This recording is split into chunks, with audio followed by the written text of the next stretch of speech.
Hello, in this video I am going to talk about 7 common terms that you will use when dealing with waves.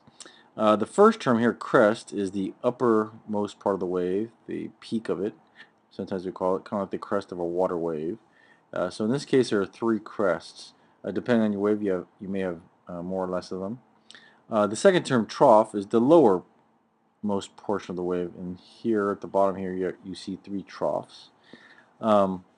The third term, node, is any point where the wave intercepts 0. So here's our 0 axis here, or a 0 line, and so each of these points right here, right on it, so the wave goes up, comes back down, and right here, up and down, and so forth. Each one of these is called a node.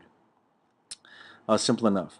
The fourth term, amplitude, refers to the height of the wave. Now, the way we define amplitude is from the 0 line, right here, to the crest. That's the amplitude. It's not from the crest to the trough. In other words, it's not this entire distance there. It's measured from the 0 line there. That's the amplitude. And depending on your waveform, this is here, I have it in meters as our height, like a water wave, but it could be a volt for electrical signal, or a different unit for a sound wave and whatnot.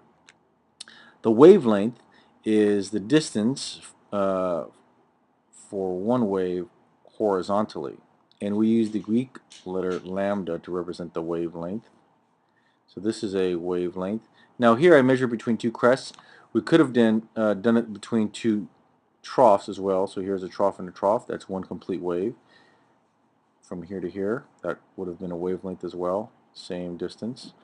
Or I can do it starting at a node, looking at one entire wave. So let's say I'm starting right here. This wave goes up, and it comes back down, and it goes back up. So that's one complete wave because the pattern repeats itself again. So I could go from this point here to this point there and call that a wavelength as well. So as long as I'm traversing one wave, then I can use that particular measurement for a wavelength. And this can be meters, so make sure you look at your application and see what unit you're measuring in.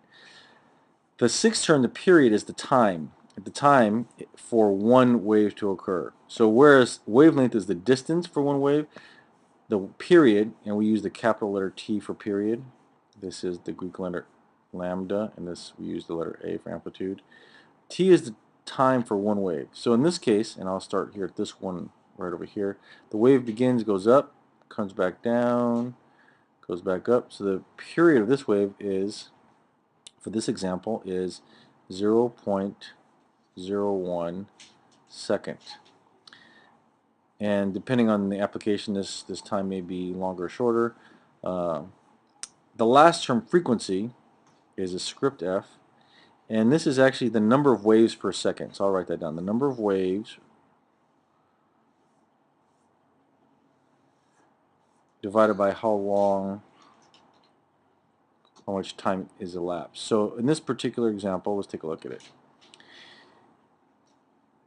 I have, looks like 3 waves. One wave here, another wave here, and a third wave right there. So I have 3 waves, and the total time for those 3 waves is 0.03 seconds.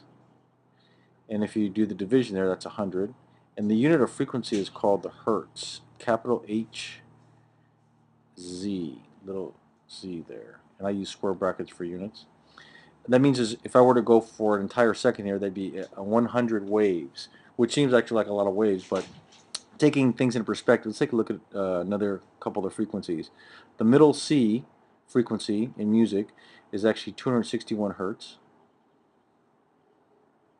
So there's 261 waves that occur in a second for the middle C note in music.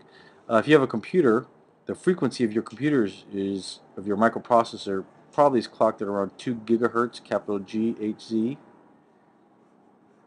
or higher, and that is actually 2 billion. 2 times 10 to the 9th waves per second, or oscillations per second. Waves per second.